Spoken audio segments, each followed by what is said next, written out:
നമസ്കാരം. 2017 ഓഗസ്റ്റ് 28 രാവിലെ ഏകദേശം ഒരു 10 മണിയാവും.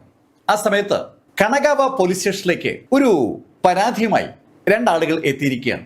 ആ പരാതി കൊടുക്കുന്ന ആ ആളുകളുടെ മകള് ഏതാനും ദിവസങ്ങളായി വീട്ടിൽ കോണ്ടാക്ട് ചെയ്യുന്നില്ല. അവളൊരു യൂണിവേഴ്സിറ്റി വിദ്യാർത്ഥിനിയാണ്. അവളുടെ കൂട്ടുകാരികളോടൊക്കെ അവളെ കുറിച്ച് ആ മാതാപിതാക്കൾ തിരക്കിയപ്പോൾ ആ കൂട്ടുകാരികൾ കുറച്ച് ദിവസമായി ആ പെൺകുട്ടിയെ കണ്ടിട്ടെന്ന് അപ്പോഴാണ് മാതാപിതാക്കളോട് പറയുന്നത്. അവൾക്കൊരു ഡിപ്രഷന്റെ പ്രശ്നമുണ്ട്. അതുകൊണ്ട് വളരെ ശ്രദ്ധിച്ചാണ് ആ മാതാപിതാക്കൾ പിന്നീടുള്ള അന്വേഷണം നടത്തിയത്. അവൾക്ക് ഡിപ്രഷൻ കൂടുമ്പോൾ അവള് നാടുവിട്ട് പോകുന്ന ഒരു പതിവുണ്ട്. പക്ഷെ 1-2 ദിവസം കഴിയുമ്പോൾ അവൾ മടങ്ങി വരും. ഇതിപ്പോ 21-ാം തീയതി മുതൽ അവളെ കാണാതായിരിക്കുന്നു എന്നാണ് അവളുടെ കൂട്ടുകാരികൾ മാതാപിതാക്കളോട് സൂചിപ്പിച്ചിരിക്കുന്നത്. 28 അവളെ കുറിച്ച് ഒരു വിവരവും കിട്ടാത്തത് കൊണ്ടാണ് ആ മാതാപിതാക്കൾ കണകാവ പോലീസ് സ്റ്റേഷനിൽ എത്തിയിരിക്കുന്നത്. പോലീസ് ആ പരാതി മുഖവരിക്കെടുക്കുകയും അവളുടെ നമ്പർ കളക്ട് ചെയ്ത് മൊബൈൽ ഫോണിന്റെ അവസ്ഥ ഒന്ന് പരിശോധിച്ചു. ആ ഫോണ് സ്വിച്ച് ഓഫ് ആണ്. ആ ഫോണ് സ്വിച്ച് ഓഫ് ആയിരിക്കുന്നത് അവളുടെ താമസ സ്ഥലത്ത് വെച്ച് തന്നെയാണ്. അതും പോലീസ് കണ്ടെത്തി. പക്ഷെ അതിനപ്പുറത്തേക്ക് മുന്നോട്ട് പോകണമെങ്കിൽ ജപ്പാനിലെ നിയമം അനുസരിച്ച് പോലീസിന് സെർച്ച് വാറണ്ട് അനിവാര്യമാണ്. ആ സെർച്ച് വാറണ്ട് സംഘടിപ്പിക്കാനുള്ള ആക്ടിവിറ്റീസിലേക്ക് പോലീസ് കടക്കുകയാണ്. അങ്ങനെ ആ 28 അവസാനിച്ചു. 29 നേരം പുലർന്നപ്പോഴേക്കും പോലീസിന് ആ പെൺകുട്ടിയുടെ ബോയ് ഫ്രണ്ടിനെ കുറിച്ചുള്ള വിവരം കിട്ടി. അങ്ങനെയാണ് ആ ബോയ് ഫ്രണ്ടിന്റെ കണകാവയ്ക്ക് സമീപത്തുള്ള വസതിയിലേക്ക് പോലീസ് എത്തുന്നത്. അവിടെ എത്തിയപ്പോ അവൻ അവിടെ ഇല്ല. അവനെ വീട്ടുകാരോട് തിരക്കിയപ്പോ അവനെയും കാണാതായിട്ട് ഏകദേശം ഒരാഴ്ചയായെന്ന് പോലീസിന് ഉത്തരം കിട്ടി. എക്സാക്ട് ഡേറ്റ് ചോദിക്കുമ്പോൾ ആഗസ്റ്റ് 21 മുതൽ അവനെ കാണാനില്ല എന്ന ഇൻഫർമേഷനാണ് പോലീസിന് കിട്ടുന്നത്. 21 22 എക്സാക്ട് ഡേറ്റ് എന്ന് അവർക്ക് കൃത്യമായിട്ട് അറിയത്തില്ല. അത് കേട്ടതും പോലീസിന് കഥ മനസ്സിലായി. ആ പെൺകുട്ടിയും ആ പയ്യൻസും കൂടി ഒളിച്ചോടിയതാണ്. ജപ്പാനിലെ നിയമം അനുസരിച്ച് ഇങ്ങനെ ഒളിച്ചോടുന്ന ആളുകളെ പുറകെ സെർച്ച് ചെയ്യാനോ അവരുടെ മൊബൈൽ നമ്പറുകൾ ട്രാക്ക് ചെയ്യാനോ പോലീസിന് അനുവാദമില്ല. ആ അനുവാദം കോടതിയിൽ നിന്ന് ലഭിച്ചാൽ മാത്രമേ അവർക്ക് ട്രാക്ക് ചെയ്യാൻ പറ്റൂ. എന്തായാലും ആ കുട്ടികളെ കുറിച്ച് കൂടുതൽ ഇൻഫർമേഷൻ എന്തെങ്കിലും കിട്ടുകയാണെങ്കിൽ പോലീസിനെ അറിയിക്കണമെന്ന് പോലീസ് ആ വീട്ടുകാരോട് പറഞ്ഞതിന് ശേഷം പെൺകുട്ടിയുടെ വീട്ടുകാർക്ക് ആ ഇൻഫർമേഷൻ പാസ് ചെയ്തു. ആ പെൺകുട്ടിയുടെ ബോയ് ഫ്രണ്ടുമായി അവള് ഒളിച്ചോടിയതാണ്. എന്നാലും യൂണിവേഴ്സിറ്റി പഠിച്ചുകൊണ്ടിരിക്കുന്ന അവൾ വീട്ടുകാരോട് ഒരു വാക്കുപോലും പറയാതെ അങ്ങനെ ഒളിച്ചോടിയത് എന്തിനാണ് എന്ന ചോദ്യം അപ്പോഴും ആ പെൺകുട്ടിയുടെ വീട്ടുകാർക്കുണ്ട്.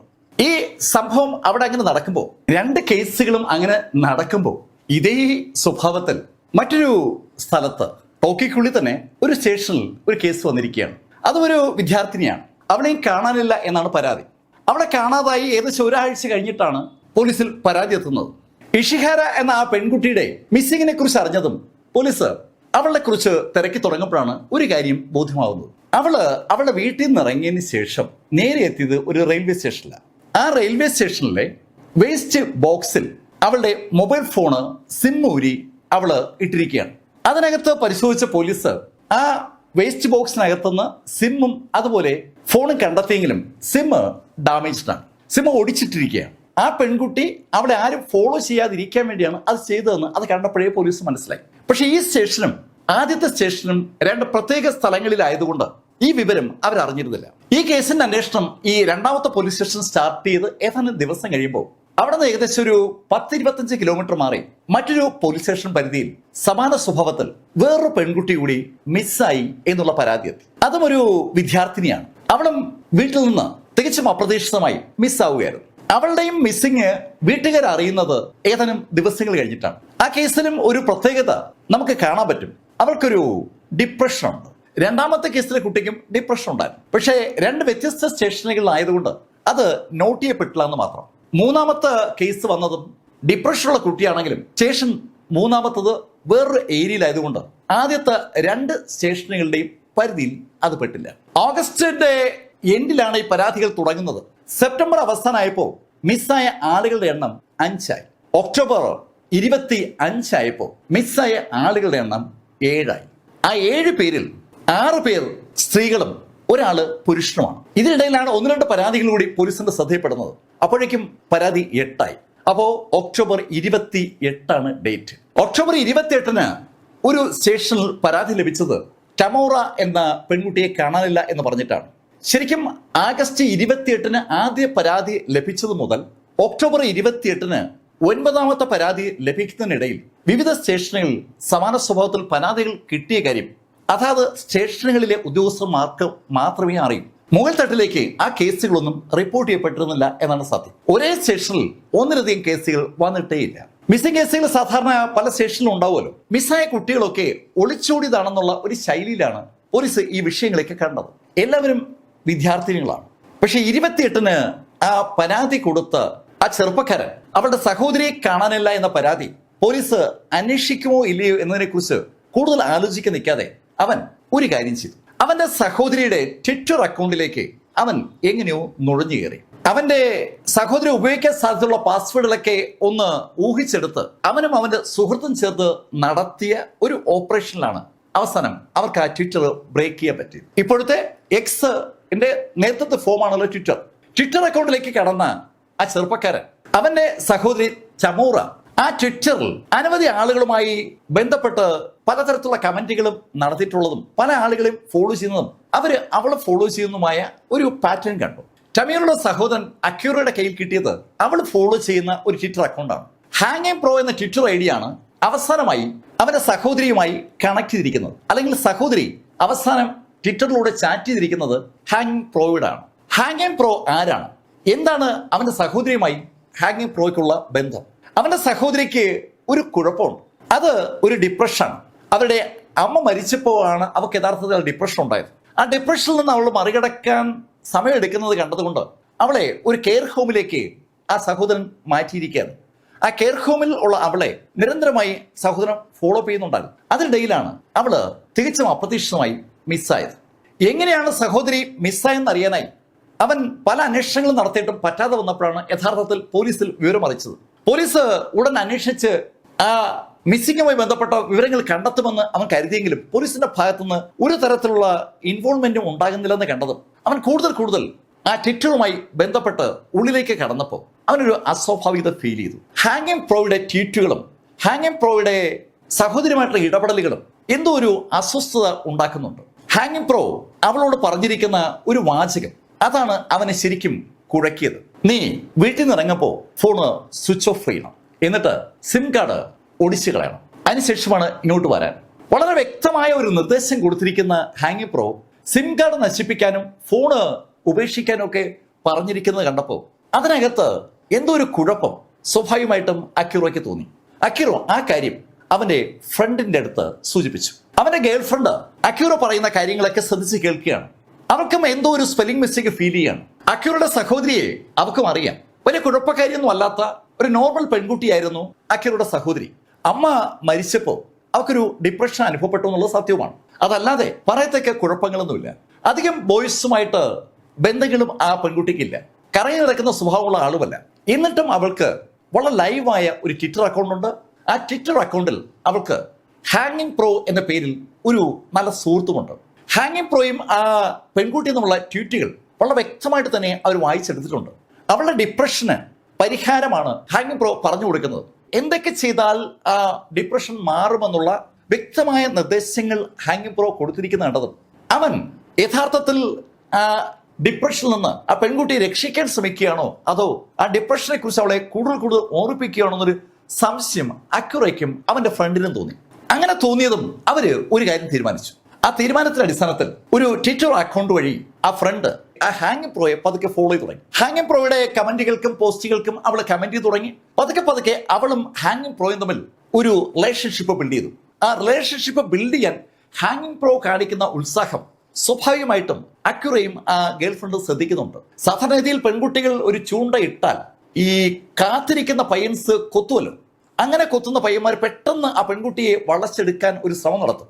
ആ ഒരു ശ്രമം ഇവിടെ ഈ ഹാങ് പ്രോയുടെ രൂപത്തിലും കണ്ടു. അത് കണ്ടപ്പോൾ അതൊരു ആൺകുട്ടിയാണ് അല്ലെങ്കിൽ ഒരു ചെറുപ്പക്കാരനാണെന്ന് ഈ രണ്ടാളുകൾക്കും ബോധ്യമാവുകയും ചെയ്തു. ആ ഹാങ് പ്രോയും കാണാതായ അക്യൂറുടെ സഹോദരി തമ്മിൽ എന്താണ് ബന്ധം അതറിയണമെങ്കിൽ ആ പയ്യൻസിനെ കാണുക തന്നെ വേണം. ആ കണ്ടുമുട്ടൽ എങ്ങനെ അതിവേഗമാക്കാം എന്നുള്ള ഒരു ആലോചനയിലേക്ക് ആ പെൺകുട്ടിയും അക്യൂറയും കടന്നു. അവനെ കണ്ടാലേ കാര്യം അറിയാവൂ എന്ന് പറയുമ്പോഴും അവന്റെ പ്രൊഫൈലിൽ അവൻ സൂചിപ്പിക്കുന്ന ഒരു വാചകം ശരിക്കും ഞെട്ടിപ്പിക്കുന്ന ഒന്നാണ്. മരിക്കാൻ താല്പര്യമുള്ളവർക്ക് എന്നെ കോൺടാക്ട് ചെയ്യാവുന്നതാണ്. അത് ഒരു തരത്തിൽ ആളുകളെ മരിക്കാൻ പ്രേരിപ്പിക്കുന്ന വാചകമാണ്. അയാൾ ആ വാചകവുമായി ബന്ധിപ്പിച്ചാണ് പല കാര്യങ്ങളും എഴുതിയിരിക്കുന്നത്. അത് വായിക്കുന്ന ഏതൊരാൾക്കും ഒരു കാര്യം മനസ്സിലാവും. അവന്റെ ആ ട്വിറ്റർ അക്കൗണ്ടുമായി കണക്ട് ചെയ്യുന്ന എല്ലാ ആളുകൾക്കും മരിക്കാനുള്ള പ്രവണതയുണ്ട്. മരിക്കാനുള്ള പ്രവണതയുള്ള ആളുകളെ മാത്രം ഫ്രണ്ട്സ് ആക്കുന്ന ഒരു അടിപൊളി കഥാപാത്രമാണ് ഹാങ്ങിങ് പ്രോ എന്ന് മനസ്സിലാക്കാൻ ആ അക്യുറയ്ക്കും അവന്റെ ആ ഗേൾ ഫ്രണ്ടിനും പിന്നെ അധികം സമയമൊന്നും വേണ്ടി വന്നില്ല. കാരണം അവരോട് ചാറ്റ് ചെയ്യുമ്പോഴും അവൻ ചാറ്റിലൂടെ നമ്മളെ ഉദ്ബോധിപ്പിക്കാൻ ശ്രമിക്കുന്നത് മരിക്കാനുള്ള എളുപ്പമാർഗങ്ങളാണ്. അങ്ങനെയാണ് അവനെ കാണാനുള്ള ഒരു തീരുമാനത്തിലേക്ക് അക്യുറയും അക്യുറയുടെ ആ ഗേൾ ഫ്രണ്ടും എത്തുന്നത്. അവനെ കാണാൻ താല്പര്യമുണ്ടെന്ന് പറയുന്നതിന് മുമ്പായിട്ട് അക്യുറയുടെ ഫ്രണ്ടിന്റെ ട്വീറ്റുകൾ അവർക്ക് മരിക്കാൻ താല്പര്യമുണ്ടെന്നുള്ള ശൈലിയിലേക്ക് മാറിയിരുന്നു. അവൾ യഥാർത്ഥത്തിൽ മരിക്കാൻ തയ്യാറായിരിക്കുകയാണെന്ന് ബോധ്യമായതും ആ ഹാങ്ങിങ് പ്രോയുടെ ഭാഗത്തുനിന്ന് ഒരു അഡ്രസ്സ് ട്വീറ്റായി കിട്ടി. ആ അഡ്രസ്സ് കിട്ടിയതും അക്യുറോ ആ അഡ്രസ്സുമായി നേരെ സ്റ്റേഷനിലെത്തി പോലീസിന് ആ അഡ്രസ്സ് ഹാൻഡ് ഓവർ ചെയ്ത് നടന്ന കാര്യങ്ങളൊക്കെ പോലീസിനെ ബോധ്യപ്പെടുത്തി. പോലീസ് എന്തായാലും ആ നിമിഷം മുതൽ ശരിക്കും ആക്റ്റീവായി. സാമാ സിറ്റിയിലുള്ള ഒരു അഡ്രസ്സാണ് അക്യുറോ പോലീസിന് ഹാൻഡ് ഓവർ ചെയ്തിരിക്കുന്നത്. പോലീസ് ആ സ്ഥലത്തെത്തുമ്പോൾ അത് 2 നിലയുള്ള ഒരു അപ്പാർട്ട്മെന്റ് സംശയമാണ്. അതിലെ ഒരു അപ്പാർട്ട്മെന്റിലെ അഡ്രസ്സാണ് ഇപ്പോൾ പോലീസിന്റെ കൈവശം ഇരിക്കുന്നത്. പോലീസ് ആ അപ്പാർട്ട്മെന്റിലെത്തി, ബെല്ലടിച്ചു, വാതിൽ തുറന്നു. ഒരു ചെറുപ്പക്കാരാണ് വാതിൽ തുറന്നത്. ആ വാതില് ആ ചെറുപ്പക്കാരൻ തുറന്ന ആ നിമിഷത്തിൽ പോലീസിന് വളരെ വളരെ അസ്വസ്ഥജനകമായ ഒരു ഗന്ധം അനുഭവപ്പെടുകയാണ്. എന്തായാലും അകത്തേക്ക് കയറിയ പോലീസ് ആ ചെറുപ്പക്കാരനോട് ചോദിച്ചു, ഏയ് ചമൂർ എവിടെ? അവൻ അവന്റെ വലത് ചൂണ്ടുവിരൽ ഒരു ഭാഗത്തേക്ക് ചൂണ്ടി. പോലീസ് അവൻ വിരലിച്ചുകൊണ്ടിരിക്കുന്ന ആ ഭാഗം കണ്ടു. അതൊരു റെഫ്രിജറേറ്ററാണ്. ആ ഫ്രിഡ്ജിലേക്ക് നോക്കിയ പോലീസ് തിരിഞ്ഞ് അവനെ നോക്കി. ഏയ് ചമൂർ എവിടെയാന്നാ ചോദിച്ചത്. അതിന് വീണ്ടും അവൻ ആ റെഫ്രിജറേറ്റർ തന്നെ ചൂണ്ടിക്കാണിക്കുകയാണ്. അകത്തേക്ക് അനവധി പോലീസുകാർ കടന്നിട്ടുണ്ടോ, കൂട്ടത്തിൽ അക്യുറയും ഉണ്ട്. അവന്റെ ആ വിരൽ ചൂണ്ടൽ വല്ലാത്തൊരു അസ്വസ്ഥത അക്യുറയ്ക്ക് ഉണ്ടാക്കി. അക്യുറ പോലീസിനോട് പറഞ്ഞു, സാറേ ആ റെഫ്രിജറേറ്റർ ഒന്ന് തുറന്നേ. അക്യുറ പറയുന്നതിന് മുമ്പ് തന്നെ ഏകദേശം ആ ഒരു മൈൻഡ് സെറ്റിലേക്ക് എത്തിയിരുന്ന ആ ഉദ്യോഗസ്ഥൻ നടന്ന് ആ റെഫ്രിജറേറ്ററിന്റെ അടുത്തെത്തി. ഈ സമയത്ത് ഫ്ലാറ്റിനകത്തുനിന്ന് ശരിക്കും രൂക്ഷമായ ഗന്ധം പോലീസുകാർക്കും അക്യുറയ്ക്കും അനുഭവപ്പെടുന്നുണ്ട്. പക്ഷെ അതിലൊന്നും കൂസാതെ ആ ചെറുപ്പക്കാരൻ റെഫ്രിജറേറ്ററിന്റെ അടുത്തേക്ക് നടക്കുന്ന ആ പോലീസുകാരെ അങ്ങനെ നോക്കി നിൽക്കുകയാണ്. ഫ്രിഡ്ജിനടുത്തെത്തിയ പോലീസ് ആ ഫ്രിഡ്ജിന്റെ ഡോർ തുറന്നു. ഒരു കൂറ്റൻ ഫ്രിഡ്ജാണത്. ആ ഫ്രിഡ്ജിന്റെ ഡോറ് ഡബിൾ ഡോറാണ്. ആ ഡബിൾ ഡോറ് മലർക്കെ തുറന്ന് ആ പോലീസുകാരൻ സ്തംഭിച്ചങ്ങനെ നിന്നു പോവുകയാണ്. പുറകിൽ നിന്ന് ആ ഫ്രിഡ്ജിന്റെ അകവശം കാണുന്ന ബാക്കി പോലീസുകാരും അക്യുറയും അക്ഷരാർത്ഥത്തിൽ ഞെട്ടിപ്പോവുകയാണ്. അകത്ത് ആ ഫ്രിഡ്ജിൽ തലകൾ ഇങ്ങനെ അടുക്കി വെച്ചിരിക്കുകയാണ്, മനുഷ്യരുടെ തലകൾ. ആ ഫ്രിഡ്ജിന്റെ ഫ്രീസർ ഭാഗത്ത് അനവധി ബോക്സുകളുണ്ട്. ആ ബോക്സുകളിലൊക്കെയും ഏതാണ്ട് മനുഷ്യ ശരീരഭാഗങ്ങൾ കുത്തി നിറച്ചു വെച്ചിരിക്കുന്നു എന്ന് ഒറ്റ നോട്ടത്തിൽ വ്യക്തമാണ്. ആ ഫ്രിഡ്ജ് മരിച്ചുപോയ മനുഷ്യരുടെ ബോഡി പാർട്സുകൾ സൂക്ഷിക്കുന്ന ഒരു കലവറയാണെന്ന് പോലീസിന് ആ നിമിഷം തന്നെ മനസ്സിലായി. കാണാതെ പോയ ടമോറയെ അന്വേഷിച്ച് എത്തിയ അവർ ഇത് കാണുന്നത് അമ്പരപ്പിക്കുന്ന ബോഡി പാർട്സുകളാണ്. ഈ സമയത്ത് അക്യുറോ അക്ഷരാർത്ഥത്തിൽ ബോധം കെട്ട് താഴെ വിടാനായിട്ട് പോയതും ഒരു പോലീസുകാരൻ അവനെ പിടിച്ച് താങ്ങിയായിരുന്നു. അവൻ കാണുന്ന കാഴ്ച കൊണ്ട് വിശ്വസിക്കാൻ പറ്റുന്നില്ല. എന്തായാലും ആ നിമിഷത്തിൽ വിവരം ഹയർ ഒഫീഷ്യൽസിലേക്ക് റിപ്പോർട്ട് ചെയ്യപ്പെട്ടു. അല്പസമയം കഴിഞ്ഞതും ധാരാളം ഹയർ ഒഫീഷ്യൽസും അതേപോലെ ഫോറൻസിക് ടീമും ഒരുപാട് മാധ്യമങ്ങളും സ്ഥലത്തെത്തി. തുടർന്ന് ആ ഫ്ലാറ്റും പരിസരവും ഒരു സൂക്ഷ്മമായ പരിശോധനയ്ക്ക് വിധേയമാവുകയാണ്. ആ ഫ്രിഡ്ജിനകത്തുനിന്ന് പുറത്തേക്കെടുക്കുന്ന തലകൾ പോലീസിൽ വല്ലാതെ ഞെട്ടലുണ്ടാക്കുകയാണ്. ആ തലകളിൽ 8 എണ്ണം സ്ത്രീകളുടേതാണ്, 1 എണ്ണം ഒരു പുരുഷൻ്റെതാണ്. 9 തലകൾ. ആ തലകൾ വളരെ ഭംഗിയായിട്ടാണ് സൂക്ഷിച്ചിരിക്കുന്നത്. ബാക്കി ഭാഗമൊക്കെ അരിഞ്ഞ് പാർട്സാക്കി ആ ഫ്രീസറിന്റെ ഭാഗത്ത് അടുക്കി വെച്ചിരിക്കുകയാണ്. ശരിക്കും ഈ ഫ്രീസറിലെ ബോക്സുകളിലും അതുപോലെ മറ്റു ബോക്സുകളിലൊക്കെ ആ പാർട്സുകൾ അടുക്കി വെച്ചിരിക്കുന്ന കണ്ടാൽ ആരായാലും ഞെട്ടിപ്പോവും. ഒരു പാത്രത്തിൽ എല്ലുകൾ മാത്രമേ ഉണ്ടായിരുന്നുള്ളൂ. ഈ എല്ലുകൾ ഈ തലകളിൽ ഏത് തലയുടേതാണെന്ന് കൃത്യമായി അറിയാൻ പറ്റാത്ത സാഹചര്യമാണ്. എല്ലുകൾ അങ്ങനെ കൂട്ടിയിട്ടിരിക്കുകയാണ് ഒരു ബോക്സിനകത്ത്. അതുപോലെ തന്നെയാണ് ഈ മാംസകഷ്ണങ്ങൾ ആരുടേതാണെന്ന് ആർക്കും അറിയാൻ പറ്റില്ല. ആ ശൈലിയിൽ വളരെ ഭംഗിയായി അർത്ഥം വെച്ചിരിക്കുകയാണ്. DNA പരിശോധന അനിവാര്യമാണ് ആളെ ഐഡന്റിഫൈ ചെയ്യാൻ. ഈ സമയമായപ്പോൾ ഉന്നത ഉദ്യോഗസ്ഥർ എല്ലാ സ്റ്റേഷനുകളിലേക്കും അനവധി മെസ്സേജുകൾ പാസ് ചെയ്തു. എവിടെയെങ്കിലും ആരെങ്കിലുമൊക്കെ മിസ്സിംഗ് ആയിട്ടുണ്ടോ എന്നതാണ് ആ മെസ്സേജിലെ ചോദ്യം. ഉടൻ തന്നെ മറുപടികൾ പറവറ എത്തുകയാണ്. അടുത്ത 1 മണിക്കൂറിനകം ശരിക്കും ആ പോലീസിന്റെ കൈവശം എത്തുന്നത് 8 മിസ്സിംഗ് കേസുകൾ കൂടിയാണ്. ഓൾറെഡി 1 എണ്ണം അവരുടെ കൈവശമുണ്ട്. 9 മിസ്സിംഗ് കേസുകൾ ഈ കഴിഞ്ഞ ഓഗസ്റ്റ്, സെപ്റ്റംബർ, ഒക്ടോബർ മാസത്തിലായി ആ ടോക്കിയോയിലെ ആ ഇത്തിരി സ്ഥലത്ത് മാത്രം റിപ്പോർട്ട് ചെയ്യപ്പെട്ടിരിക്കുകയാണ്. വ്യത്യസ്ത പോലീസ് സ്റ്റേഷനുകളിലായി 9 മിസ്സിംഗ് കേസുകൾ. ഇവിടെ ഇപ്പോൾ 9 തലകളും കിട്ടിയിരിക്കുകയാണ്. ആ 9 തലകളും ആ മിസ്സിംഗ് കേസുകളും തമ്മിൽ ബന്ധമുണ്ടോ എന്നുള്ള അന്വേഷണമാണ് തുടർന്ന് പോലീസ് സ്റ്റാർട്ട് ചെയ്തത്. ഇതുവരെയും ഈ കഥാപാത്രത്തെ പോലീസ് ചോദ്യം ചെയ്തിട്ടില്ല. പോലീസ് ആകെ ഞെട്ടി നിൽക്കുകയാണെന്ന് പറയാം. പക്ഷെ നമ്മുടെ കഥാപാത്രത്തിന് ആ ഫ്രിഡ്ജിലേക്ക് വിരൽ ചൂണ്ടിയ അയാൾക്ക് ഒരു കുലുക്കവുമില്ല. അയാൾ വളരെ കൂളായി നിൽക്കുകയാണ്. ആ കഥാപാത്രത്തിന്റെ പേര് ഇതിനിടയിൽ അവൻ തന്നെ പോലീസിനോട് പറഞ്ഞു.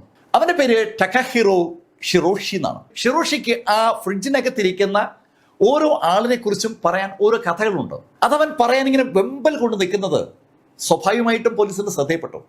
പക്ഷെ പോലീസിന് ആ കഥകൾ കേൾക്കാനുള്ള ഒരു മൈൻഡ് സെറ്റ് ആയിട്ടില്ല എന്നതാണ് സത്യം. അവര് ഇതുവരെ ഇത്തരത്തിലൊരു കാഴ്ച അവരുടെ ജീവിതത്തിൽ കണ്ടിട്ടേയില്ല. ഒരു വീടിനുള്ളിൽ ഫ്രിഡ്ജിനകത്ത് 9 ശവശരീരങ്ങൾ എന്നൊക്കെ പറഞ്ഞാൽ വിശ്വസിക്കാൻ പറ്റില്ലല്ലോ.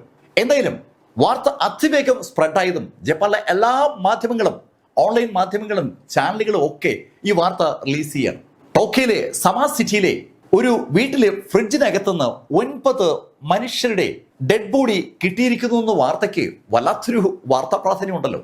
ഞെട്ടിപ്പിക്കുന്ന സെൻസേഷണലായ ആ വാർത്ത അങ്ങനെ പടരുമ്പോൾ ആ വീട്ടിൽ താമസിച്ചിരുന്ന ഷിറോഷിയെ പോലീസ് ചോദ്യം ചെയ്തു തുടങ്ങിയാണ്. പോലീസ് അയാളെ ചോദ്യം ചെയ്തു തുടങ്ങിയപ്പോൾ അയാള് കഥകൾ പറഞ്ഞു തുടങ്ങി. അതിൽ 8 ആളുകളെയും ബന്ധപ്പെട്ടത് അവൻ ട്വിറ്റർ വഴിയാണ്. ആ 8 പേരും സ്ത്രീകളാണ്. അതിലെ ഒരാള് പുരുഷനാണ്. അവനെ മാത്രമാണ് അല്ലാതെ അവന് ബന്ധപ്പെടേണ്ടി വന്നത്. ആദ്യത്തെ ആളെ അവൻ ട്വിറ്ററിലൂടെ ബന്ധപ്പെട്ടത് അവളുടെ ട്വിറ്റർ ഹാൻഡിൽ അവൾ ഉപയോഗിക്കുന്ന ചില വാചകങ്ങളൊക്കെ കണ്ടപ്പോഴാണ്. അവൾക്ക് ഡിപ്രഷനാണ്. ഡിപ്രഷനുള്ള ആളുകൾക്ക് ആരുടെയെങ്കിലൊക്കെ സഹാനുഭൂതി കലർന്ന ഡയലോഗുകളും സഹായങ്ങളും ഒക്കെ വേണ്ടിവരും. അവരെ ആ ഡിപ്രഷന് കടത്തിക്കൊണ്ടുവരാൻ ആരെങ്കിലും സഹായിച്ചാൽ അവർക്ക് വലിയ കാര്യമായിരിക്കും. ഡിപ്രഷനുള്ള ആളുകൾക്ക് ചിലപ്പോൾ വേറൊരു ശൈലിയാണ് ഇഷ്ടം. ഈ ലോകത്ത് നിന്ന് വിട്ടുപോകാൻ ഒരു ആഗ്രഹം തോന്നും. അങ്ങനെയുള്ള ആളുകളെയാണ് നമ്മുടെ കഥാപാത്രം ഷിറോഷി ടാർഗറ്റ് ചെയ്തത്. ട്വിറ്ററിൽ മരണത്തോട് താല്പര്യത്തോട് സംസാരിക്കുന്ന ആളുകളെ മാത്രം ശ്രദ്ധിച്ചിരുന്ന ഷിറോഷി അങ്ങനെയാണ് ആ പെൺകുട്ടിയെ ശ്രദ്ധിക്കുന്നത്. അതാണ് മിയോറ. മിയോറ ഡിപ്രഷന് അടിപ്പെട്ടിരിക്കുന്ന ഒരു കക്ഷിയാണ്. മിയോറുടെ ആ ഡിപ്രഷനെ കുറിച്ച് അവൾ ട്വിറ്ററിൽ വളരെ വിശദമായിട്ട് തന്നെ സൂചിപ്പിക്കാറുണ്ട്. അവളുടെ ആ ട്വിറ്ററിലുള്ള അഭിപ്രായങ്ങൾക്ക് അനുകൂലമായി മറുപടി കൊടുത്തുകൊണ്ടാണ് ഷിറോഷി അവളുമായി അടുപ്പം സ്ഥാപിച്ചത്. പതുക്കെ പതുക്കെ ആ അടുപ്പം കൂടി വന്നപ്പോൾ ഷിറോഷി അവളോട് കാര്യം പറഞ്ഞു. ഈ ഡിപ്രഷൻ എനിക്കും ഉണ്ട്. നമുക്ക് ഒന്നിച്ച് ജീവിതം അവസാനിപ്പിക്കാൻ പറ്റിയാൽ അതായിരിക്കും നമ്മുടെ ജീവിതത്തിലെ ഏറ്റവും നല്ല കാര്യം. സ്വാഭാവികമായിട്ടും മറുഭാഗത്തുള്ള ആ ഡിപ്രഷൻ ബാധിച്ച പെൺകുട്ടിക്ക് അത് അങ്ങ് ഇഷ്ടമായി. അവളോട് ഒന്നിച്ച് ജീവിതം അവസാനിപ്പിക്കുന്നതിനെ കുറിച്ച് സംസാരിച്ച അവൻ തികച്ചും അപരിചിതനാണല്ലോ. അതുകൊണ്ട് തന്നെ അവനെ ഒന്ന് കാണണമെന്നുള്ള ആഗ്രഹം മിയോറയ്ക്കുണ്ടായി. മിയോറ അവനെ കാണാൻ താല്പര്യം കാണിച്ചതും പാർക്കിൽ വെച്ച് കാണാമെന്ന് അവൻ മറുപടി പറഞ്ഞു. അങ്ങനെയാണ് മിയോറയും അവനും തമ്മിൽ കണ്ടുമുട്ടുന്നത്. മിയോറ ധൈര്യത്തിന് വേണ്ടി അന്നേ ദിവസം അവളുടെ ബോയ് ഫ്രണ്ടിനെ കൂടെ കൂട്ടിയിരുന്നു. ബോയ് ഫ്രണ്ടും മിയോറയും അവനും സംസാരിച്ചു. അപ്പൊ അവന് ഇപ്പൊ ഒരു ബുദ്ധിമുട്ടുണ്ട്. അവന്റെ കാര്യങ്ങളൊക്കെ നടപ്പിലാക്കാൻ പറ്റുന്ന ശൈലിയിലുള്ള ഒരു ഫ്ലാറ്റ് ഇല്ല. ആ ഫ്ലാറ്റ് വാടകയ്ക്ക് എടുക്കണം. അതിന് പണത്തിന്റെ കുറച്ച് ലഭ്യതക്കുറവുണ്ട്. ആ പണം സംഘടിപ്പിക്കാനായിട്ടാണ് അവൻ യഥാർത്ഥത്തിൽ ഇപ്പോൾ ശ്രമിച്ചുകൊണ്ടിരിക്കുന്നത്. ഈ അപ്പാർട്ട്മെന്റ് വാടകയ്ക്ക് എടുക്കുന്നതിനെ കുറിച്ച് സംസാരിച്ചിരുന്ന ആ ഷിറോഷി അല്പസമയം കഴിഞ്ഞപ്പോൾ അവരുമായി നല്ല അടുപ്പത്തിലായി. അങ്ങനെയാണ് അവർ 3 കൂടി ബാറിലെത്തുന്നത്. ബാറിൽ ഇരുന്ന് അവര് മദ്യപിച്ചു, സംസാരിച്ചു, പിരിഞ്ഞു. പക്ഷെ ആ അടുപ്പം മിയോറ ഈ ഷിറോഷിയുമായി തുടർന്ന് ട്വിറ്ററിലൂടെ നിലനിർത്തുകയും ചെയ്തു. ആ അടുപ്പം ഇങ്ങനെ കൂടിക്കൂടി വന്നപ്പോൾ ആ ഫ്ലാറ്റ് എടുക്കാനുള്ള പണത്തിന്റെ ബുദ്ധിമുട്ട് അനുഭവിക്കുന്ന ഷിറോഷിയെ അവളെ കുറിച്ച് പണം കൊടുത്ത് സഹായിച്ചു. ഫ്ലാറ്റ് എടുത്തു കഴിഞ്ഞാൽ ഉടൻ തന്നെ പണം തിരിച്ചു കൊടുക്കാമെന്ന് ഷിറോഷി പറഞ്ഞിരുന്നതാണ്. പക്ഷെ ഫ്ലാറ്റ് എടുത്ത ദിവസങ്ങൾ കഴിഞ്ഞിട്ടും ഷിറോഷി പണം കൊടുത്തില്ല. അവൾ പണം ചോദിച്ചപ്പോൾ നീ ഫ്ലാറ്റ് വാ, ഞാൻ ഇവിടെ വെച്ച് തരാമെന്ന് ഷിറോഷി അവളോട് പറഞ്ഞു. അവളുടെ ഫ്ലാറ്റിൽ നിന്ന് അവന്റെ ഫ്ലാറ്റിലേക്ക് തിരിക്കാൻ പോയപ്പോൾ അവൻ അവളോട് ഒരു കാര്യം മാത്രം പറഞ്ഞു. നമ്മൾ ഈ കണ്ടുമുട്ടുന്നത് മറ്റാരും അറിയണ്ട. അതുകൊണ്ട് നീ ഒരു കാര്യം ചെയ്യും, നിന്റെ മൊബൈല് എടുക്കാതെ വാ, പറ്റുമെങ്കിൽ ആ സിം അങ്ങ് ഓടിച്ചളാൻ. ഒരു പ്രത്യേക ഘട്ടത്തിലാണ് അവൻ ആ കാര്യം അവളോട് പറഞ്ഞത്. അതിന്റെ വരും വരായികളെ കുറിച്ച് ആലോചിക്കാതെ അവളുടെ മൊബൈല് ഓഫാക്കി ആ സിം വലിച്ചൂരി അതിനെ ഓടിക്കുകയും ചെയ്തു. അതിനുശേഷമാണ് അവള് ഷിറോഷിയുടെ ഫ്ലാറ്റിലെത്തിയത്. ഷിറോഷിയുടെ ഫ്ലാറ്റിലെത്തി അവളെ ആ ഫ്രിഡ്ജിലെത്തിക്കാൻ വേണ്ട പരിപാടികളൊക്കെ അവൻ അവിടെ ഒരുക്കിയിരുന്നു. ശരിക്കും ഇത് ഒരു പദ്ധതിയുടെ ഭാഗമായിട്ടാണ് അവൻ നടപ്പിലാക്കിയത്. അവൾ വന്നപ്പോൾ തന്നെ അവൾക്ക് കുടിക്കാനുള്ള ഡ്രിങ്ക്സ് കൊടുത്തു. ആ ഡ്രിങ്ക്സിനകത്ത് മയങ്ങാനുള്ള എല്ലാ സംവിധാനങ്ങളെയും കലർത്തിയിരുന്ന ഷിറോഷി അവള് മയങ്ങി കഴിഞ്ഞപ്പോൾ അവളെ റേപ്പ് ചെയ്തതിനു ശേഷം കയർ ഉപയോഗിച്ച് അവളെ കെട്ടിത്തൂക്കിയായിരുന്നു. അവൾ പിടഞ്ഞു മരിക്കുമ്പോൾ അത് അവനെ വലിയ ആഹ്ലാദത്തിൽ എത്തിച്ചു എന്നാണ് അവൻ പോലീസിനോട് റിപ്പോർട്ട് ചെയ്തത്. എന്തായാലും ഈ സംഭവം കഴിഞ്ഞ് പിറ്റേ ദിവസം ആയപ്പോൾ ഈ മിയോറയുടെ ആ ബോയ് ഫ്രണ്ട് മിയോറയെ തിരക്കുമ്പോൾ മിയോറയില്ല. മിയോറയും പുതിയ ട്വിറ്റർ ഫ്രണ്ടും തമ്മിൽ ഒരു ബന്ധമുള്ള കാര്യം ആ ബോയ് ഫ്രണ്ടിന് അറിയാം. അതുകൊണ്ട് അവൻ ഈ ബോയ് ഫ്രണ്ട് ഷിറോഷി തിരക്കി അവന്റെ അടുത്തെത്തി. ഷിറോഷിയോട് എവിടെ മിയോറ എന്ന് ചോദിച്ചപ്പോൾ ഷിറോഷി തനിക്ക് അറിയില്ല എന്നാണ് പറഞ്ഞത്. താനിത് പോലീസിൽ പറയുമെന്ന് പറഞ്ഞതും ഷിറോഷി അവനെ അനുനയത്തിൽ ഫ്ളാറ്റിലേക്ക് കൂട്ടിക്കൊണ്ടുവരികയായിരുന്നു. അവിടെ വെച്ച് അവനെയും ഷിറോഷി തട്ടി. അതാണ് രണ്ടാമത്തെ കൊല. കൊല നടത്തി കഴിയുമ്പോൾ ആളാരെന്ന് തിരിച്ചറിയാൻ വേണ്ടി അവൻ തല വെട്ടിമാറ്റി സൂക്ഷിക്കുന്ന ഒരു പതിവുണ്ട്. അങ്ങനെ രണ്ടാമത്തെ തല അവന്റെ ഫ്രിഡ്ജിനകത്ത് ഫ്രീസറിലെത്തി. ബാക്കി പാർട്സൊക്കെ കഷ്ണം കഷ്ണമായി അരിഞ്ഞ് അവൻ ബാസ്ക്കറ്റുകളിലാക്കി അവിടെ വേറെ വെക്കുന്നുണ്ട്. ഇതിനുശേഷം അവൻ വീണ്ടും ട്വിറ്ററിൽ പരതുമ്പോൾ അവന് വേറൊരു പെൺകുട്ടിയെ കിട്ടി. അതിനെയും ഇതേ ശൈലിയില അവൻ കമ്പനി അടിക്കുന്നത്. അവൻ ആ പെൺകുട്ടിയെ ഫ്ലാറ്റിൽ എത്തിക്കാനുള്ള നടപടികൾ ഒരു ഭാഗത്ത് നടക്കുമ്പോഴേക്കും നാലാമത്തെ പെൺകുട്ടിയുമായി അവൻ കണക്ഷൻ ആയിരുന്നു. നാലാമത്തെ പെൺകുട്ടിയുമായി കണക്ഷൻ ആയിരിക്കുമ്പോൾ തന്നെയാണ് അവൻ അഞ്ചാമത്തെ പെൺകുട്ടിയുമായി കണക്ഷനാവുന്നത്. ആ കക്ഷികൾക്ക് തമ്മിൽ ഒരു തരത്തിലുള്ള ബന്ധം ഉണ്ടാക്കാതെ അവൻ 3, 4, 5 കക്ഷികളെ നിരന്തരം ചാറ്റിലൂടെ ബന്ധപ്പെട്ടുകൊണ്ടിരിക്കുമ്പോൾ മൂന്നാമത്തെ ആള് ഫ്ലാറ്റിലെത്തി ശവമായി മാറി. ആറാമത്തെ ആളെ അവൻ കോണ്ടാക്ട് ചെയ്യുമ്പോഴേക്കും നാലാമത്തെ ആള് ശവമായി. അങ്ങനെ ഓരോ ആളുകളെയായി അവൻ ശവമാക്കി തല വെട്ടിമാറ്റി ഫ്രിഡ്ജിൽ നിറച്ചുകൊണ്ടിരിക്കുമ്പോഴാണ് 9ാമത്തെ ആളിന്റെ സഹോദരൻ പോലീസ് സ്റ്റേഷനിൽ ചെല്ലുന്നതും അതിനുശേഷം ട്വിറ്ററിലേക്ക് നുഴഞ്ഞു കയറുന്നതും അവന്റെ ആ അസ്തിത്വം തിരിച്ചറിയുന്നത്. പോലീസ് ഷിറോഷി പറഞ്ഞ കഥ അക്ഷരാർത്ഥത്തിൽ ഞെട്ടലോടെയാണ് കേട്ടത്. ഓരോ പെൺകുട്ടിയും അവൻ എങ്ങനെ കണ്ടുമുട്ടിയെന്നും അവരെ എങ്ങനെ അവസാനം ആ ഡെഡ് ബോഡികളാക്കി മാറ്റി എന്നുള്ളതിന്റെ വിശദ വിവരങ്ങൾ അവൻ പറഞ്ഞത്. അവൻ ആ 8 പെൺകുട്ടികളെ റേപ്പ് ചെയ്തതിന് ശേഷമാണ് കൊലപ്പെടുത്തിയിരിക്കുന്നത്. 8 പെൺകുട്ടികളെ അവൻ മയക്കിയത് ജ്യൂസിൽ മയങ്ങാനുള്ള സാധനം കലർത്തി കൊടുത്താണ്. മോഡസ് ഓഫ് ഓപ്പറൻഡി ഏതാണ്ട് ഒരുപോലെ തന്നെയാണ്. അവൻ ഈ ആക്ടിവിറ്റീസ് ഒക്കെ ചെയ്യുന്ന സമയത്ത് ശരിക്കും അവനെ സംശയത്തോടെ കാണുന്ന ആളുകൾ അവന്റെ ഫ്ളാറ്റിനടുത്തൊക്കെ ഉണ്ടായിരുന്നു. ഒരു ചെറുപ്പക്കാരൻ അവിടെ താമസിക്കാൻ വന്ന് അധികം നാൾ കഴിയുമ്പോൾ അവൻ അന്വേഷിച്ച് ഒരു പെൺകുട്ടി അവിടെ വരിക. കുറച്ച് ദിവസം കഴിഞ്ഞപ്പോൾ വേറൊരു പെൺകുട്ടി വരുന്നു. കുറേ ദിവസം കഴിഞ്ഞപ്പോൾ മൂന്നാമത്തെ പെൺകുട്ടി. ഇതിനിടയിൽ ഒരു പുരുഷനും വന്നായിരുന്നു. ഈ ആളുകളൊക്കെ വരുന്നതല്ലാതെ തിരിച്ചു പോകുന്നത് ആരും കണ്ടിട്ടില്ല. അവന്റെ വീട്ടിലേക്ക് തന്നെ നോക്കി നിൽക്കുന്ന പതിവ് ആൾക്കാർക്ക് ഇല്ലാത്തത് കൊണ്ട് അത് ആളുകളിൽ വലിയ കൺഫ്യൂഷനൊന്നും ഉണ്ടാക്കില്ല. എന്തായാലും പുതിയ പുതിയ പെൺകുട്ടികൾ അവനെ തിരക്കി വരുന്നത് കണ്ട ആളുകൾ അതൊരു അസ്വാഭാവികമുള്ള കാര്യമായിട്ട് മനസ്സിൽ കരുതിയെങ്കിലും അതിന് വലിയ പബ്ലിസിറ്റി കൊടുത്തില്ല. എന്നാൽ വേറെ ചില ആളുകൾക്ക് മറ്റൊരു കാഴ്ചയാണ് കാണാൻ പറ്റിയത്. എല്ലാ ദിവസവും ഒരു വലിയ ബാഗ് അവൻ ആ വീട്ടിൽ നിന്ന് പുറത്തേക്ക് കൊണ്ടുപോകുന്നു അവർ കാണാറുണ്ട്. വലിയൊരു ക്യാരി ബാഗാണ്, ശരിക്കും വേസ്റ്റ് കൊണ്ടുപോകുന്ന ബാഗാണ്. ഒറ്റയ്ക്ക് താമസിക്കുന്ന ഒരു ചെറുപ്പക്കാരന്റെ വീട്ടിൽ നിന്ന് എല്ലാ ദിവസവും ഈ വേസ്റ്റ് ബാഗ് പുറത്തേക്ക് കൊണ്ടുപോകുമ്പോൾ അതൊരു സംശയം ജനിപ്പിക്കാവുന്ന കാര്യമാണ്. അങ്ങനെ തോന്നിയിട്ടും ആ ഫ്ലാറ്റുകാര് മറ്റാരോടും പരാതി പറയാതെ അതങ്ങനെ മനസ്സിൽ സൂക്ഷിക്കുകയാണ്. എന്നാൽ വേറൊരു ഫ്ലാറ്റുകാരൻ മറ്റൊരു കാര്യമാണ് ശ്രദ്ധിച്ചത്. ഈ ഷിറോഷിയുടെ ഫ്ലാറ്റിലെ ബാത്റൂമിലെ ആ വെന്റിലേറ്റർ 24 മണിക്കൂറും ഓണാണ്. അത് ഓഫ് ചെയ്യാറേ ഇല്ല. നമ്മൾ ബാത്റൂമിൽ പോകുന്ന സമയത്ത് മാത്രം ഓണാക്കുന്ന വെന്റിലേറ്റർ 24 അവേഴ്സും ഇട്ടിരിക്കുമ്പോൾ എന്തോ ഒരു മറവി കൊണ്ട് അങ്ങനെ സംഭവിച്ചു എന്നേ അത് കാണുന്ന ഒരാൾക്ക് തോന്നും. പക്ഷെ എല്ലാ ദിവസവും 24 മണിക്കൂറും കിടന്നിട്ടും അത് ഓഫ് ചെയ്യാത്തതിൽ അയാൾക്കൊരു അസ്വസ്ഥതയൊക്കെ തോന്നിയിരുന്നു. എന്തായാലും ഒരു നോയ്സൻസ് കഥാപാത്രമാണ് അവിടെ ഉള്ളത്. 24 മണിക്കൂറും വെന്റിലേറ്റർ ഇട്ടിരിക്കുക, എല്ലാ ദിവസവും വേസ്റ്റ് കൊണ്ടുപോവുക, പുതിയ പെണ്ണുങ്ങൾ അന്വേഷിച്ചു വരിക, പിന്നെ ആ ഫ്ലാറ്റിൽ നിന്നൊരു നാറ്റം. ഇതൊക്കെ ആളുകൾ പരസ്പരം അങ്ങോട്ടും ഇങ്ങോട്ടും പറഞ്ഞ് പങ്കുവെച്ച് തുടങ്ങുന്നതിന് മുമ്പ് തന്നെ പോലീസ് അവനെ പൊക്കുകയായിരുന്നു. പോലീസ് അവനെ പൊക്കിയത് ഇന്ന കാര്യങ്ങൾക്ക് വേണ്ടിയാണെന്ന് അറിയുമ്പോൾ ആ ഫ്ലാറ്റുകാരൊക്കെ ശരിക്കും ഞെട്ടിപ്പോവുകയാണ്. അവരുടെ തൊട്ടടുത്ത് അവര് കണ്ട ആ പെൺകുട്ടികൾ ഡെഡ് ബോഡികളായി മാറുകയായിരുന്നു എന്ന് അവര് അപ്പോഴാണ് അറിഞ്ഞത്. സുന്ദരികളായ പെൺപിള്ളേരാണ് അവിടെ വന്ന ഭൂരിപക്ഷം ആളുകൾ. അവൻ പോലീസിനോട് സംസാരിക്കുമ്പോൾ അവൻ്റെ ഒരു വിഷമം കൂടി അവൻ പോലീസിനോട് പങ്കുവച്ചിട്ടുണ്ട്. ഈ ആളുകളെയൊക്കെ അറക്കാൻ വലിയ പാടായിരുന്നു. പല എല്ലുകൾ അവൻ വിചാരിക്കുന്ന ശൈലിയിൽ പൊട്ടിക്കാൻ പറ്റിയില്ലെന്നാണ് അവൻ്റെ പരാതി. എന്നിട്ടും അത് പൊട്ടിച്ചപ്പോൾ അവനൊരു വല്ലാത്ത ആഹ്ലാദം തോന്നിയിരുന്നു. ആളുകളെ ഇങ്ങനെ കഷ്ടമായി മുറിക്കുമ്പോൾ തോന്നുന്ന ഒരു ത്രില്ല് അതവനെ വീണ്ടും വീണ്ടും കൊല നടത്താൻ പ്രേരിപ്പിച്ചു എന്നാണ് അവൻ പോലീസിന് നൽകിയിരിക്കുന്ന മൊഴി സൂചിപ്പിക്കുന്നത്. ജപ്പാനെ ഏതാണ്ട് ഒന്നടങ്കം പിടിച്ചു കുലുക്കുകയായിരുന്നു ടോക്കിയോ എന്നുള്ള ഷിറോഷിയുടെ ഈ കഥ. എന്താ പറയാൻ, കൊച്ചു പെൺപിള്ളരെ 21-22 വയസ്സിനകത്ത് പ്രായമുള്ള പെൺപിള്ളരെയാണ് അവൻ കൊന്നൊടുക്കിയിരിക്കുന്നത്. ആ കൊല്ലപ്പെട്ട ആ പയ്യൻസിന് പോലും 20 വയസ്സേ പ്രായമുള്ളൂ. വളരെ വളരെ ആസൂത്രിതമായിട്ടാണ് ഈ കൊലപാതകങ്ങളൊക്കെ നടത്തിയിരിക്കുന്നത്. അവനെ ഇപ്പൊ പിടികൂടിയില്ലായിരുന്നെങ്കിൽ കൊല്ലപ്പെടുന്ന ആളുകളുടെ എണ്ണത്തിൽ വൻ വർധനവ് ഉണ്ടാകുമായിരുന്നു എന്ന് സത്യം. ഇപ്പോ ഹയർ അതോറിറ്റികളെ അതിശയിപ്പിച്ചത് മറ്റൊരു കാര്യമാണ്. ആഗസ്റ്റ് മാസത്തിലാണ് ആദ്യത്തെ പരാതി റിപ്പോർട്ട് ചെയ്യപ്പെടുന്നത്. ആ പരാതി മുകൾത്തട്ടിലേക്ക് ഫോർവേഡ് ചെയ്യപ്പെടാത്തത് കൊണ്ട്, അല്ലെങ്കിൽ മിസ്സിംഗ് കേസുകളുടെ ഒരു കൺസോളിഡേഷൻ സൈറ്റ് ഉണ്ടാകാതിരുന്നതുകൊണ്ട് മറ്റ് സ്റ്റേഷനുകളിൽ വന്ന മിസ്സിംഗ് സൈറ്റും ശ്രദ്ധിച്ചില്ല എന്നാണ് സത്യം. അല്ലെങ്കിൽ ഈ മിസ്സിംഗ് കേസുകൾക്ക് തമ്മിലുള്ള ആ സമാന സ്വഭാവം ആരുടെയും ശ്രദ്ധയിൽപ്പെടാതെ പോയി. അതുകൊണ്ടാണ് ഈ 9 കൊലകൾ വെറും 2 മാസം കൊണ്ട് അവിടെ നടന്നത്. ഇത് ജപ്പാനെ മാത്രമല്ല പിടിച്ചു കുലിക്കുന്നത്, ട്വിറ്റർ എന്ന സംവിധാനത്തെ പിടിച്ചു കുലുക്കി. സ്വയം ജീവനൊടുക്കാൻ താല്പര്യമുള്ള ആളുകൾക്കുള്ള വെന്യൂ ആണ്, അല്ലെങ്കിൽ അതിനുള്ള ഒരു മാർഗമാണ് ട്വിറ്റർ എന്ന ശൈലിയിൽ കമന്റുകൾ ഉണ്ടാകുമ്പോൾ സ്വാഭാവികമായിട്ടും ട്വിറ്ററിന് അതിനോട് പ്രതികരിച്ചേ പറ്റൂ. ട്വിറ്ററിന്റെ അന്നത്തെ മേധാവി ഒരുപാട് സങ്കടകരമായ കാര്യം സംഭവിച്ചതുമായി ബന്ധപ്പെട്ട് ദുഃഖം പ്രകടിപ്പിക്കുകയും അതിനുശേഷം ഈ ശൈലിയിലുള്ള ഒരു തരത്തിലുള്ള ട്വീറ്റുകളും ഇനി അനുവദിക്കില്ല എന്ന് തീരുമാനിക്കുകയും അത് ട്വിറ്ററിലൂടെ ജനത്തെ അറിയിക്കുകയും ചെയ്ത ഒരു പശ്ചാത്തലം കൂടി ഈ കഥയ്ക്കുണ്ട്. എന്തായാലും കേസ് കോടതിയിലെത്തി. കോടതിയിൽ കേസ് എത്തുന്നതിന് മുമ്പായിട്ട് DNA പരിശോധനകളുടെ ഒരു ശൃംഖല തന്നെ നടന്നു. ഒരുപാട് പാർട്സുകൾ പോലീസിന് കിട്ടിയിരിക്കുകയാണ്.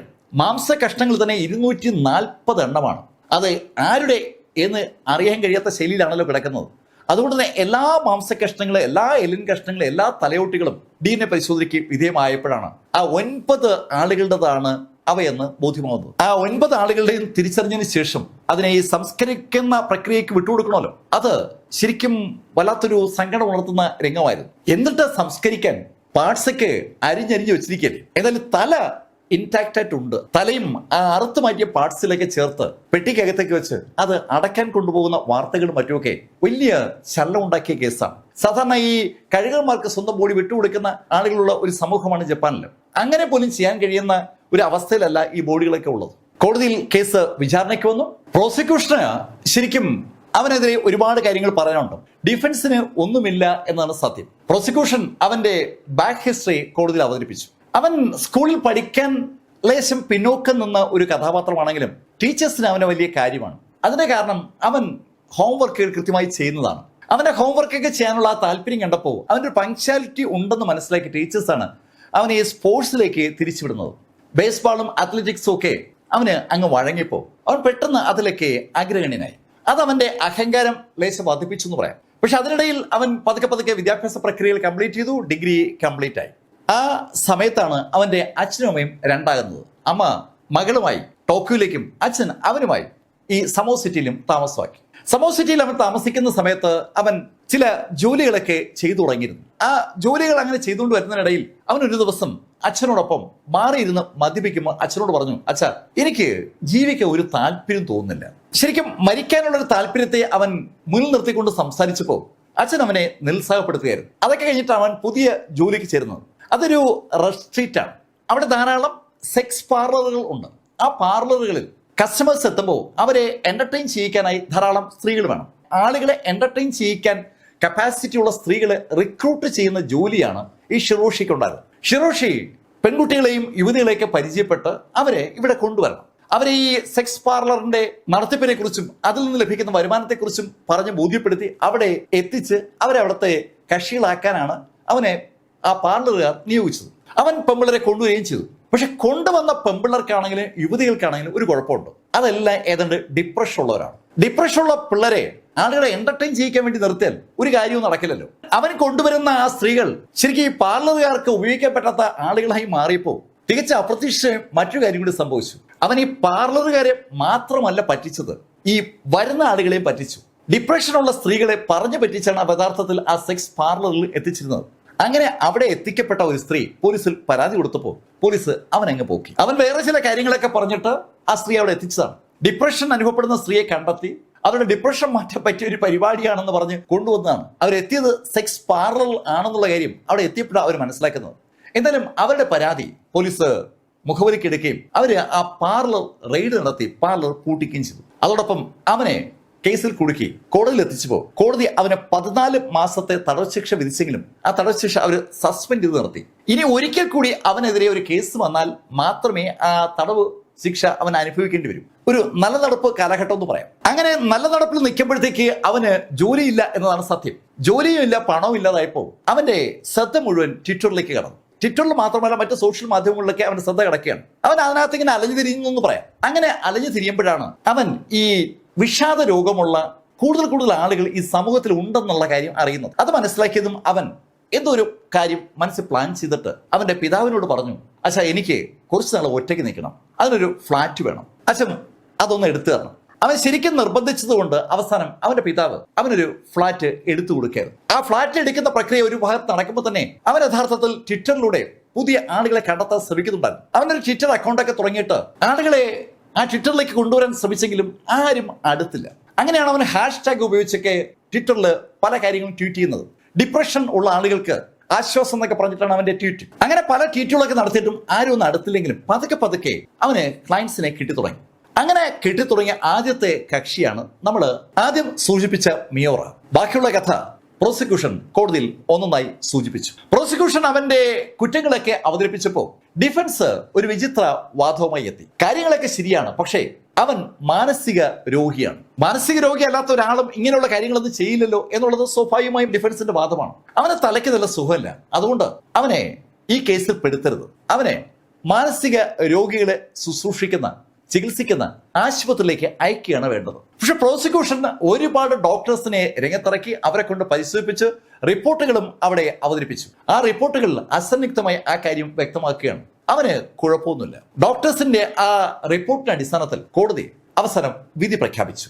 അവനെ വധശിക്ഷയ്ക്ക് വിധിച്ചുകൊണ്ടുള്ള കോടതിയുടെ ആ വിധി വലിയ പ്രാധാന്യത്തോടു കൂടിയാണ് സകല പത്രങ്ങളും ചാനലുകളും റിപ്പോർട്ട് ചെയ്യുന്നത്. ആ വിധി നടപ്പിലായത് ഒരു കൊല്ലം മുമ്പാണ്. 2025 ജൂൺ 27 ജപ്പാൻ അവന്റെ വധശിക്ഷ നടപ്പിലാക്കി. ഞാൻ ഈ കഥ തിരഞ്ഞെടുക്കാനും നിങ്ങളോട് പറയാനും ഒരു കാരണമുണ്ട്. പലപ്പോഴും സോഷ്യൽ മാധ്യമങ്ങളിൽ നമ്മൾ കാണുന്ന പോസ്റ്റുകളുമായി കണക്ട് ചെയ്തുകൊണ്ട് ചാറ്റ് സൗകര്യങ്ങളുണ്ടാവും. ഇൻബോക്സിലേക്ക് വാ എന്ന് പറയുന്ന ആളുകളുണ്ടാവും, അല്ലെങ്കിൽ നമ്മുടെ ഇൻബോക്സിലേക്ക് വരുന്ന ആണും പെണ്ണും ഉണ്ടാവും. ആ ഇൻബോക്സ് ചർച്ചയാണ് നല്ല അടുപ്പത്തിലേക്ക് കലാശിക്കുക. ആ അടുപ്പം മനഃപൂർവ്വം ഉണ്ടാക്കുന്ന ആളുകളുണ്ടാവും. ഹിറോഷിയെ പോലെ നമ്മളെ കൊല്ലാൻ ലക്ഷ്യമിട്ട് വരുന്ന ആളും കാണാം. നമ്മുടെ കയ്യിൽ ഇരിക്കുന്ന പണം ടാർഗറ്റ് ചെയ്യുന്ന ആളും കാണാം. നമ്മളെ സ്വാധീനിച്ച് അവരുടെ ഇഷ്ടാനുസരണം കൊണ്ടെത്തിക്കാൻ ആഗ്രഹിക്കുന്ന ആളുകളുണ്ടാവും. എന്തോരം കേസുകളാ ഇപ്പോൾ കേരളത്തിൽ ഈ ശൈലിയിൽ റിപ്പോർട്ട് ചെയ്യപ്പെടുന്നത്. സോഷ്യൽ മീഡിയ വഴി പരിചയപ്പെട്ട പെൺകുട്ടിയെ പീഡിപ്പിച്ചു, ഒരു യുവാവ് അറസ്റ്റിൽ, ഒരു 40 അറസ്റ്റിൽ, 30 അറസ്റ്റിൽ എന്നൊക്കെ പറഞ്ഞു വരുമ്പോൾ മറുഭാഗത്തെ പെൺകുട്ടിയുടെ പ്രായം ശരിക്കും നമ്മളെ ഞെട്ടിക്കും. ആ പെൺകുട്ടി ഈ ഇൻബോക്സ് ചാറ്റിലൂടെയാണ് പലപ്പോഴും റിലേഷൻഷിപ്പ് ബിൽഡാക്കുന്നത്. പെൺകുട്ടികൾ ആൺകുട്ടികളെ വീഴ്ത്തുന്നതും ഇതേ ശൈലിയിലാണ്. സോഷ്യൽ മീഡിയ വഴി പരിചയപ്പെട്ട ഒരു യുവതി ആ യുവാവിന്റെ നഗ്ന ചിത്രങ്ങൾ എടുക്കാൻ ശ്രമിച്ചപ്പോൾ അത് പിന്നെ കേസായി എന്നൊക്കെ പറഞ്ഞ് ധാരാളം വാർത്തകൾ വരാറുണ്ട്.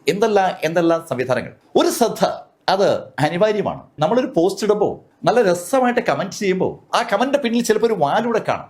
അത് ഇൻസ്റ്റാ പോസ്റ്റ് ഇടുന്ന പെൺപിള്ളേരുടെ പോസ്റ്റിനകത്ത് നോക്കി നിങ്ങൾക്ക് കാണാം. വായിന്ന് തേനൊക്കെ ഒലിപ്പിച്ച് കമന്റ് ചെയ്യുന്ന പുരുഷന്മാരെ കാണാം, തിരിച്ചൊക്കെ കാണാം. ഇതൊരു കാൽക്കുലേറ്റഡ് ഗെയിമാണ്. കുറെ അങ്ങ് എറിഞ്ഞു നോക്കും, ആരെങ്കിലും ഒക്കെ വീഴുമല്ലോ. വളരെ കാൽക്കുലേറ്റ് ചെയ്ത് ആ ഗെയിം കളിക്കുന്ന ആളുകളുടെ ഒരു മേഖലയായി സോഷ്യൽ മാധ്യമങ്ങൾ മാറുന്നുണ്ട്. അത് ഈ കേരളത്തിൽ മാത്രമല്ല, അങ്ങ് ജപ്പാനിലും ഉണ്ടെന്ന് സൂചിപ്പിക്കാനായിട്ടാണ് ഈ കഥ ഞാൻ നിങ്ങളോട് പറഞ്ഞത്. ഈ കഥ നിങ്ങളോട് പറഞ്ഞത് എം ലൈഫിൽ നിന്ന് VS ചന്ദ്രമോഹൻ. കമന്റ് ചെയ്യാം. Thank you.